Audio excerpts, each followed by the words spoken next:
seule et unique gloire de ton nom. Père, à travers ta parole ce soir, nos vies ne seront plus les mêmes au nom de Jésus-Christ. Amen. Père, à travers ta parole ce soir, cette église de Nemours ne sera plus la même. Amen. Père, à travers ta parole ce soir, toutes les œuvres des ténèbres seront détruites au nom de Jésus-Christ. Amen. Père, à travers ta parole ce soir, l'ennemi a échoué au nom de Jésus-Christ. Amen. Père, que ta parole règne ce soir. Amen. Et que ton nom soit glorifié. Amen. Dans le nom de Jésus, nous avons prié. Amen. Acclamons très fort le Seigneur.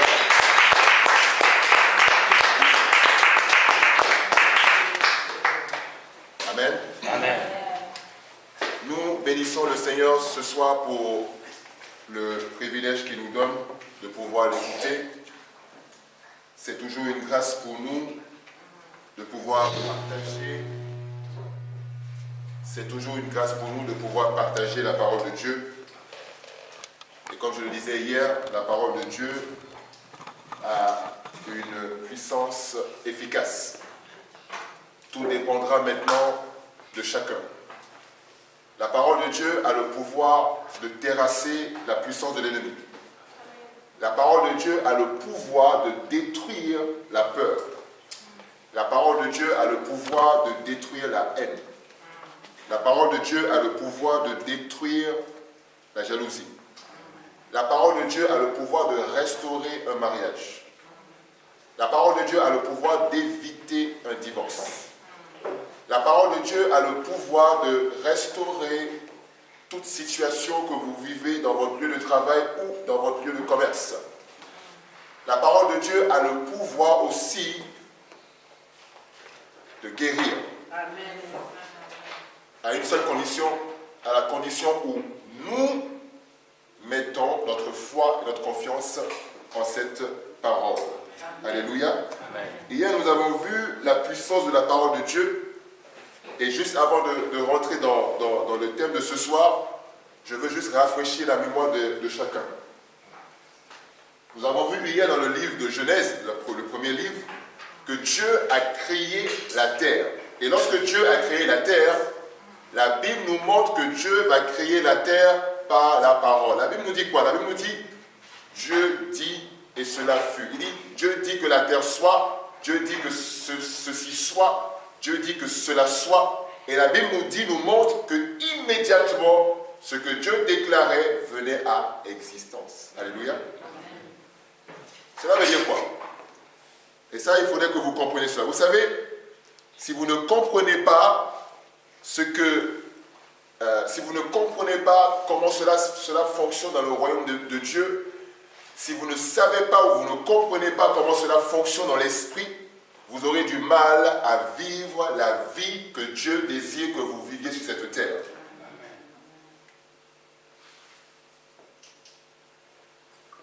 Dans le royaume de Dieu, ou dans la présence de Dieu ou dans l'esprit, lorsque vous dites fleur, la fleur apparaît automatiquement. Vous voyez, par exemple, si je dis fleur là tout de suite, elle ne va pas apparaître. Parce que nous sommes dans la dimension 3D, si vous voulez. Okay? Nous sommes dans la dimension terre. Mais lorsque vous êtes dans l'esprit, et lorsque vous déclarez quelque chose dans l'esprit, cela prend forme immédiatement. Mais cela prend forme immédiatement comment? À la seule condition où vous avez une autorité, vous êtes reconnu par le ciel, sur terre. Alléluia. Amen. Si tu n'es pas reconnu par le ciel sur terre, ton autorité n'a pas de sens. La Bible nous dit que ce n'est plus nous qui vivons, mais c'est Christ qui vit en nous. Parce que nous avons accepté Christ. Et parce que vous et moi, nous avons accepté Christ, nous n'avons plus le droit de vivre comme nous le voulons, comme nous le pensons, comme nous le désirons. Non. Mais nous avons l'obligation et le devoir, l'engagement de vivre exactement comme Dieu désire que nous vivions. C'est la raison pour laquelle aujourd'hui je ne peux pas, moi, fidèle, me lever et faire ce que je veux. Non, je ne peux pas. Avant je le faisais. Il y a 10 ans, il y a 15 ans, il y a 7 ans, 8 ans, je faisais cela. Mais aujourd'hui, ma vie ne dépend pas de moi, mais la vie que j'ai dépend de Dieu. Je ne fais pas ce que je veux. Je ne fais pas toujours ce que je pense. Mais je m'applique et je m'efforce à faire ce que Dieu veut que je fasse. Ça, c'est important. C'est la raison pour laquelle Dieu a établi sa parole. Et l'objectif de Dieu pour ses enfants, c'est que nous demeurions dans sa parole. Parce que si tu ne demeures pas dans la parole de Dieu, comment veux-tu vivre la vie du royaume de Dieu? Comment veux-tu vivre la vie de Christ? Comment veux-tu vivre la vie que Dieu a établie depuis fort longtemps pour toi? La Bible nous dit dans Jérémie 29, verset 11, les projets que j'ai pour vous ne sont pas des projets de malheur, mais ce sont des projets de paix, des projets de bonheur, des projets pour aller plus loin avec Dieu. Alléluia. Amen. La parole de Dieu est la base de toute chose. Et ça, j'aimerais vraiment que chacun comprenne cela ce soir. La parole de Dieu est la base de toute chose. Je reprends. La parole de Dieu est la base de toute chose. Si vous avez accepté Christ, vous ne pouvez pas vivre sur cette terre sans lui. Si vous prenez la décision de vivre sur cette terre sans Christ, cela veut dire quoi? Cela veut dire que vous faites des choix personnels qui n'engagent pas Dieu. Mais si vous voulez engager Dieu dans vos choix, dans vos décisions, il faut impérativement que vous vous soumettiez à la parole de Dieu. Soumission. Humilité. Soumission. Ce sont deux choses qui ont caractérisé la vie de Christ sur la terre. Et la Bible nous dit que jusqu'à la mort à la croix, Christ s'est humilié. Alléluia. Christ avait la possibilité, lorsqu'il se retrouvait, lorsqu'il était dans le jardin de Gethsémani, Christ avait la possibilité d'invoquer une multitude d'anges. Mais Christ ne l'a pas fait. Il suffisait juste d'un mot. Il suffisait juste que Christ ouvre la bouche et dise, Père, envoie une légion d'anges. Une légion d'anges, c'est à peu près 6000 anges. Mais Christ ne l'a pas fait. La Bible nous dit il s'est rendu humble jusqu'à la mort à la croix. Pourquoi? Parce qu'il comprenait, il savait que c'était la volonté de Dieu pour lui d'aller jusqu'à la croix. Parce que si Christ n'était pas allé à la croix, tu ne serais pas là ce soir. Amen. Alléluia. La puissance de la parole de Dieu. Dieu veut que ses enfants marchent sur la base de la parole, pas sur la base des informations qu'ils reçoivent. Aujourd'hui, nous vivons dans un monde d'actualité. Nous vivons dans un monde d'actualité. Lorsque vous vous levez le matin, vous ouvrez la radio, c'est tous les incidents, tous les accidents, tous les meurtres, tous les attentats. Voilà, c'est beaucoup plus ça que vous entendez le matin, là au fond. C'est ça. Il y a inondation par-ci, il y a inondation par-là, il y a un avion qui a été détourné, il y a un hôtel qui a explosé au Burkina. En Haïti, il y a eu tremblement de terre. Okay? Dans tel pays, il y a eu ci. Et lorsque nous ouvrons nos télévisions plutôt, ou nos postes radio, voilà ce que nous recevons. Beaucoup de chrétiens reçoivent les informations du monde avant de recevoir les informations du royaume de Dieu. Et lorsque tu reçois les informations du monde avant de recevoir les informations du royaume de Dieu, tu es déjà en train de préparer une journée d'échec. Lorsque tu te lèves, les premières informations que tu dois écouter, ce sont les informations qui viennent de Dieu. Alléluia. Amen. Parce que ce sont ces informations qui vont conduire ta vie dans la journée. Ce ne sont pas les informations de la radio. Ce ne sont pas les informations de la télévision. Ce ne sont pas les informations des réseaux sociaux. Ce ne sont pas les informations des voisins, reçues par les voisins. Ce ne sont pas les informations que vous allez recevoir dans votre lieu de travail. Non. Les informations, les premières informations auxquelles vous devez vous accrocher, ce sont les informations qui viennent de la parole de Dieu. Alléluia. Frères et sœurs, c'est important, ce que Dieu est en train de nous dire ce soir.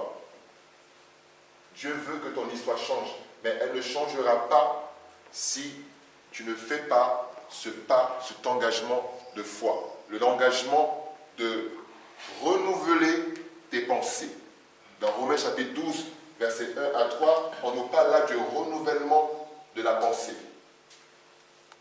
Je ne peux pas renouveler mes pensées si je ne m'accorde pas avec la parole de Dieu. Lorsque je me plains, Dieu ne m'écoute pas. Beaucoup de gens prient et se plaignent. Leur prière est beaucoup plus un temps de plainte que de prière. Et lorsque vous êtes dans ce schéma-là, Dieu ne peut pas vous répondre. C'est important ce que nous disons. Lorsque vous êtes dans les inquiétudes, Dieu ne peut pas vous répondre, vous écouter. Pourquoi? La Bible nous dit quelque chose d'important. La Bible nous dit quoi? L'ange de l'Éternel campe autour de ceux qui craignent Dieu. Dans le psaume 34, je crois. L'ange de l'Éternel campe autour de ceux qui craignent Dieu. L'ange de l'Éternel campe autour de ceux qui craignent Dieu.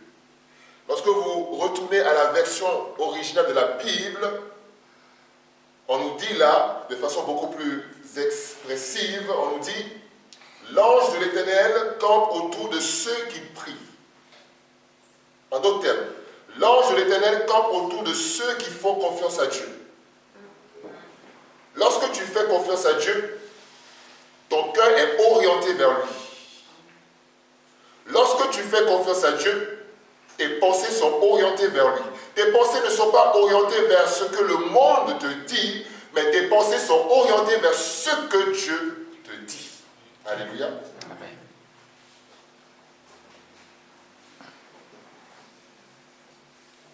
Le monde te dit que ce n'est pas possible, mais Dieu dit que c'est possible.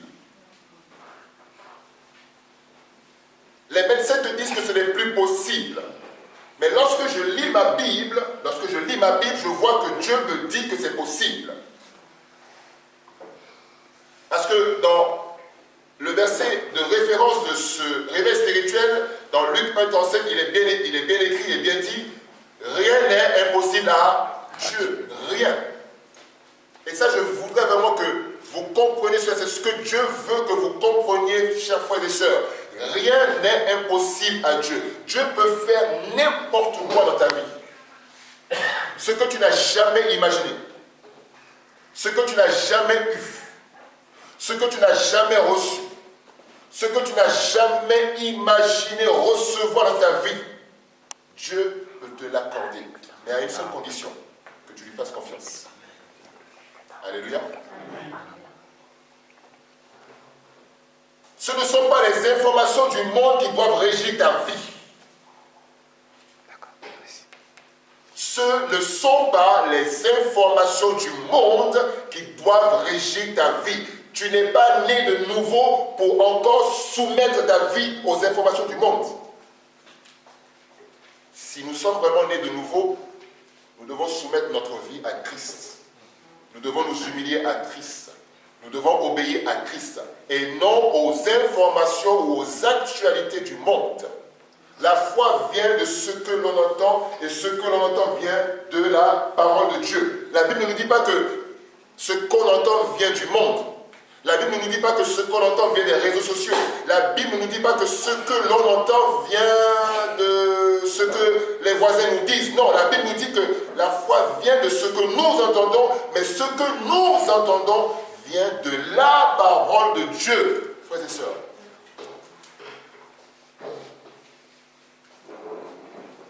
La parole de Dieu. Qu'est-ce que tu entends chaque jour quand tu te lèves? Ou quelles sont les informations auxquelles tu prêtes oreille chaque jour lorsque tu te lèves? Parce que c'est ce qui détruit beaucoup de chrétiens aujourd'hui. Beaucoup de vies chrétiennes sont détruites à cause de fausses informations reçues du monde. Les gens du monde leur donnent des leçons, des conseils qui ne viennent pas de Dieu. Lorsque vous prenez le livre des Proverbes à lui seul peut diriger votre vie jusqu'à la fin. Il y a énormément de conseils pour celui qui sait lire le livre des Proverbes. Lorsque vous lisez le livre des Psaumes, il y a énormément de trésors de bénédiction dans ce livre. Lorsque vous lisez chaque livre dans l'Ancien Testament comme dans le Nouveau Testament, il y a un objectif très clair de Dieu. Depuis Genèse jusqu'à Apocalypse, Dieu a honoré son Fils Jésus-Christ. Déjà dans la Genèse, Jésus-Christ était déjà présenté. Lorsque vous lisez attentivement, vous allez voir. Jésus était déjà représenté dans la Genèse. Donc, l'objectif de Dieu, c'est quoi? C'est que ses enfants puissent se rapprocher de sa parole, se rapprocher de lui, en mettant toute leur confiance en sa parole. Alléluia. Amen. Ce soir, nous allons voir un thème très important pour Dieu. Le pouvoir de nos paroles. Le pouvoir de nos paroles. Beaucoup de chrétiens aujourd'hui ont leur vie détruite parce qu'ils ont prononcé, il y a de cela quelques années, il y a de cela quelques mois, il y a de cela quelques jours, il y a de cela quelques semaines, ils ont prononcé des paroles qui aujourd'hui agissent négativement dans leur vie. Et le livre des Proverbes regorge de versets et de versets et de versets sur la langue. Et ce soir, je veux parler de la langue. La langue, aussi petite soit-elle, peut détruire votre vie ou peut bénir votre vie. Elle est petite, hein? Elle est petite. Nous avons 2 oreilles, nous avons 2 yeux. Ok? 2 oreilles, 2 yeux, mais nous n'avons pas 2 bouches. Nous en avons une. 2 oreilles parce que Dieu souhaite que nous entendions beaucoup. Une bouche pour que nous puissions parler moins, mais parler bien. Je dois apprendre à bien parler, mais je dois apprendre à beaucoup écouter. C'est la raison pour laquelle la prière matinale, la leçon de cette semaine nous dit « Entendre la voix de Dieu ». Lorsque tu entends la voix de Dieu, tu parles peu, mais tu parles bien. Parce que tu fais ce que Dieu te dit de faire. Lorsque tu reçois la pensée de Dieu, lorsque tu reçois la voix de Dieu, lorsque tu reçois les paroles de Dieu, tu fais ce qu'il te dit de faire. Parce que tu l'as entendu te parler, tu l'as reçu. Et le premier moyen par lequel Dieu passe pour parler à ses enfants, c'est la Bible. Si tu ne lis pas ta Bible, comment veux-tu avoir les informations de la part de Dieu? Ça commence par ça. Si tu ne lis pas ta Bible, comment veux-tu savoir ce que Dieu pense de toi? Comment veux-tu savoir, comment veux-tu avoir la solution pour régler ton problème, par exemple, en entreprise? Okay? Tu as une situation difficile en entreprise, okay? tu as un conflit dans ton entreprise, ou tu as un conflit dans ton lieu de commerce. Comment veux-tu régler cette situation-là si tu ne lis pas, si tu n'as aucune communion avec Dieu? Ok, tu souffres d'une maladie et les médecins, voilà, ont fait ce qu'ils pouvaient, mais voilà, ils te disent, bon, madame, monsieur, nous ne pouvons plus rien pour vous, nous avons fait vraiment tout ce que la médecine, tout ce que la science, voilà, nous a prodigué, mais maintenant, voilà, nous sommes désolés, nous ne pouvons plus rien. Alors, tu fais quoi dans ce cas-là? C'est la raison pour laquelle Dieu veut que ses enfants vivent une vie pleine de quoi? Pleine de bénédictions. Dieu ne veut pas que ses enfants vivent comme les gens du monde. C'est important. Le jour où j'ai compris ces choses-là, ces vérités-là, ma vie a complètement changé, frères et sœurs. Je ne comprenais pas ces choses-là. Ce que je vous dis ce soir, je ne les comprenais pas avant. Il y a 5 ans, je ne comprenais pas ces choses-là. Il y a 6 ans, 7 ans, oui, je ne comprenais pas ces choses-là. Mais lorsque Dieu a commencé par ouvrir mes yeux sur ces vérités fondamentales, ces vérités spirituelles, ma vie n'a plus été la même et n'est plus la même aujourd'hui. Alléluia. Amen. Et Dieu veut faire la même chose avec ta vie. Amen. Dieu veut que ça change. Mais Dieu ne va pas te forcer la main. il ne te forcera pas à la main. C'est à toi de faire le choix d'accepter sa parole, le choix de saisir sa parole, le choix de croire en sa parole, le choix de marcher selon les principes du royaume. Et c'est à cette seule condition que tu verras toi-même ta vie se transformer jour après jour.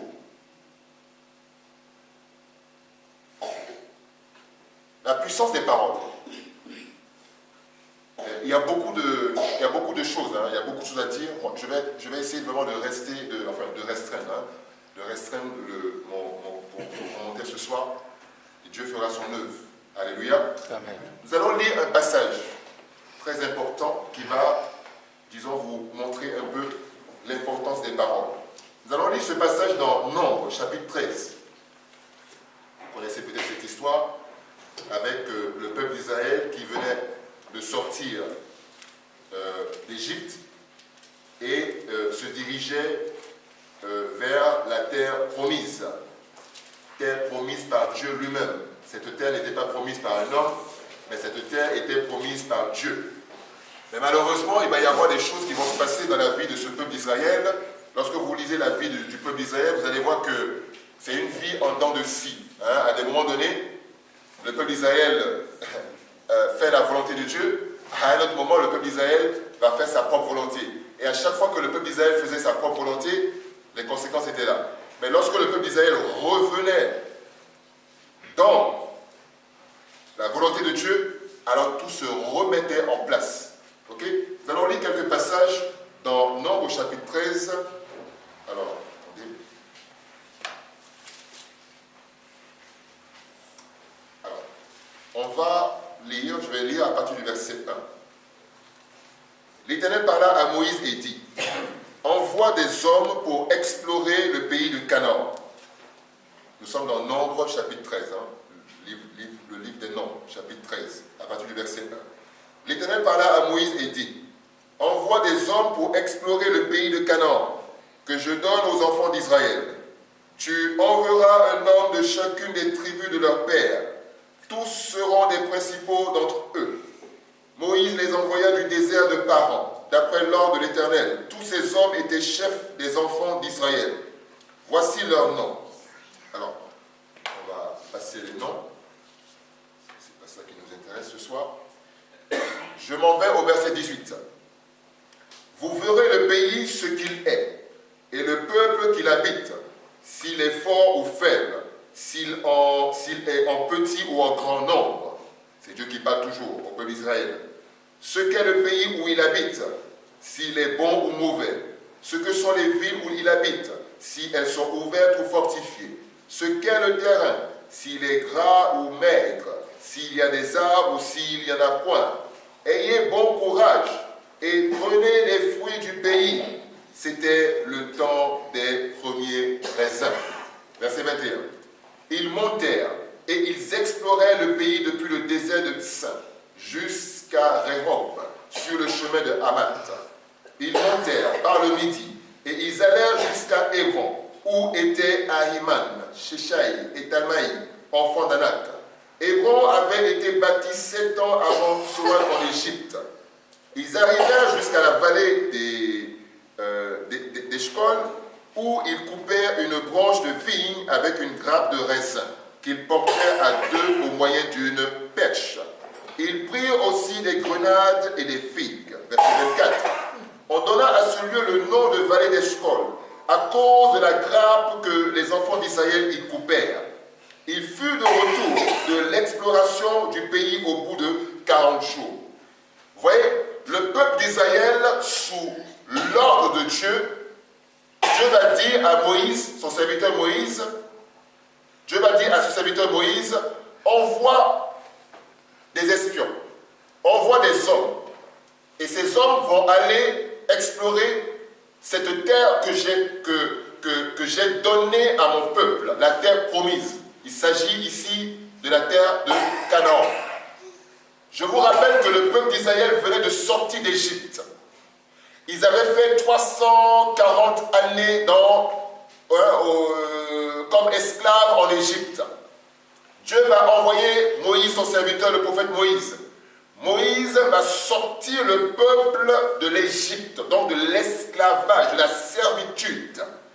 Et Dieu va dire à Moïse, je sors mon peuple du désert, je sors mon peuple d'Égypte, et je vais orienter, je vais diriger mon peuple dans une terre promise, dans une terre de bénédiction. Et cette terre de bénédiction s'appelle Canaan.